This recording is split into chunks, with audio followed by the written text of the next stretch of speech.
మన నాగలేవు మానసమునను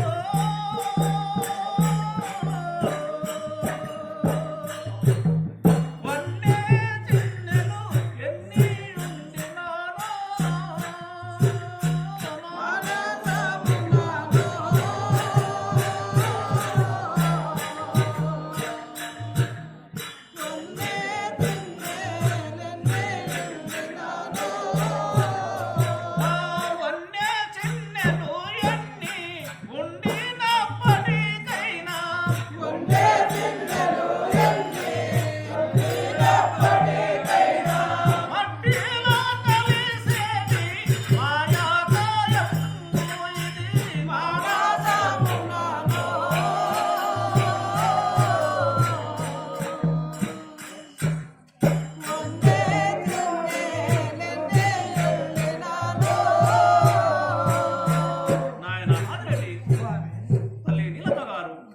ఇచ్చట ఎన్నాళ్ళు ఉండదురు నాయన.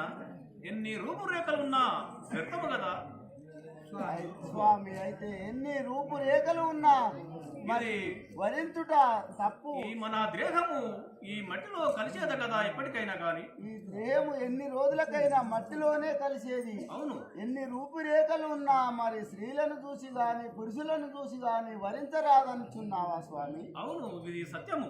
సరి, ఇంకా తెలుపుము స్వామి. ఈ సంసారము సుఖమని ఆశ్రయించుట బట్టి అవని స్థలిలో కాసంత కలిగి ఉండిన విషము తన ఎంతరాదు ఎల్లేటప్పుడు రా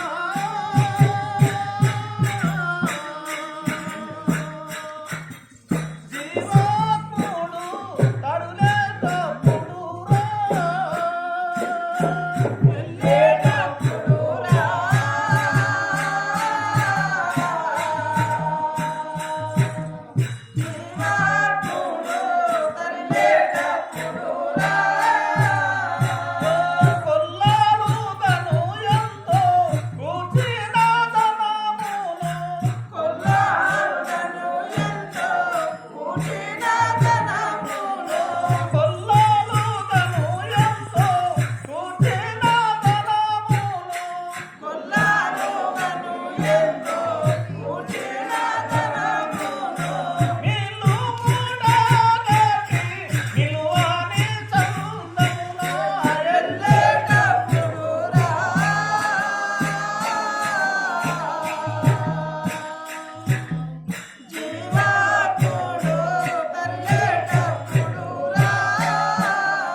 ప్రపంచంలో ఎంత సంపాదించినా వ్యర్థం కదా. పుట్టి ఈ నీళ్లు మూట కట్టినట్టే అవును కదా స్వామి. ఎంత ధనము ద్రవ్యము ఉన్నా వెళ్ళేటప్పుడు ఒక్క రూపాయినా ఎంట రాదని అంటున్నావు. మరి భార్యలున్నారని బిడ్డలున్నారని ఎంత మురిసినా వారెవ్వరూ ఎంబడి రారని బోధించుతున్నావా స్వామి? ఇది ఒట్టి ఆశనే తల్లి. సరియే స్వామి, ఇంకా తెలుపుము. ముద చేసిన పాపము వదలక తన ఎంట నుండు వసుదల ఎప్పుడు ఘనముగా పెద్దలు చెప్పిన వదలకనే తన ఎంట నుండు వసుదలో నన్నా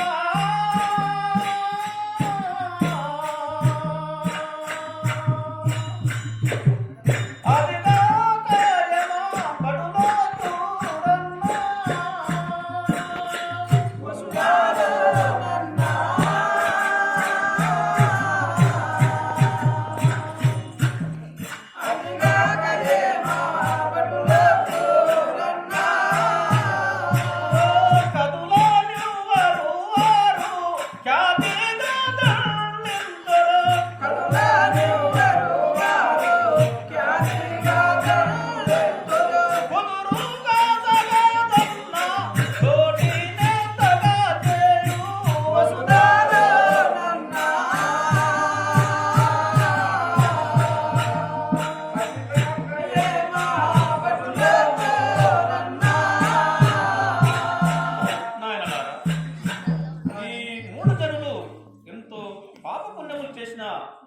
వాటిని లెక్క చేయుటకు ఆ యమపడులు మన చుట్టే ఉందరు కదా. తల్లి నీలమ్మ గారు, ఆయన ఆదిరెడ్డి గారు ఈ కాపుని చెప్పారు వినుడి. స్వామి పెద్దల వాటిని బాటని శ్రద్ధతో విను మరియు చెప్పారు గాని బుద్ధి తప్పి నీచపు సుతులు చెప్పేటి వారు పెద్దలుగా రన్నా.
ఇటువంటి వాక్యములు ఈ మూడు జనులు చేతురు కదా స్వామి. ఇంకా చెప్పు స్వామి. ఇంకా నేను మున్ముందు ఈ కలయుగములో జరగబోయేటివి కొంత చిత్ర విచిత్రములు నేను వినజేసేదను. చక్కగా మీరు వీటిని ఆలకింపుడు. సరే స్వామి. సరే స్వామి ఇంకా చెప్పండి. నాయన ఆదిరెడ్డి గారు, తల్లి నీలమ్మదేవి గారు, నేను చెప్పబోయే మాటలు చాలా మీకు మునుముందు పనికివచ్చును. కైలాసం మందు ఉండేటి ఆదిశంకరుడను ఈ కలయుగములో దుష్ట శిక్షణ శిష్ట రక్షణ కొరకు నేను శ్రీ వైకుంఠవాసుడైన ఆ మహావిష్ణువు ఆ బ్రహ్మదేవుడును మేము ముగ్గురమును కలిసి ఆ పాపుల కొరకు అవతారమెత్తవలసినది. అప్పుడు కొన్ని విచిత్రములు జరుగును. నాయన ఆదిరెడ్డి, తల్లి నీలమ్మదేవి గారు, అవి ఏమనగా నందనామ సంవత్సరములో గొప్ప కరువు సంభవించును, భూకంపములు చెలరేగు, కొందరు దుష్టులు నశింతురు, శ్రీ మల్లికార్జున ఆలయమున పొగమంటలు రేగును, అప్పుడు అగ్నివర్షం కురియును, జనులంతా తప్పింపులై ఒకరినొకరు కానక దేశ దిమ్మరులై తిరుగుదురు, ఆవులు ఆకాశము చూచి అరుచును, భూమి పెళ్ళుపల్లిమని ధ్వనుల చేత పగిలి భయంకరమైన శబ్దములు వినబడి జనులు హాకారములు చేయుదురు. శ్రీశైలమునందు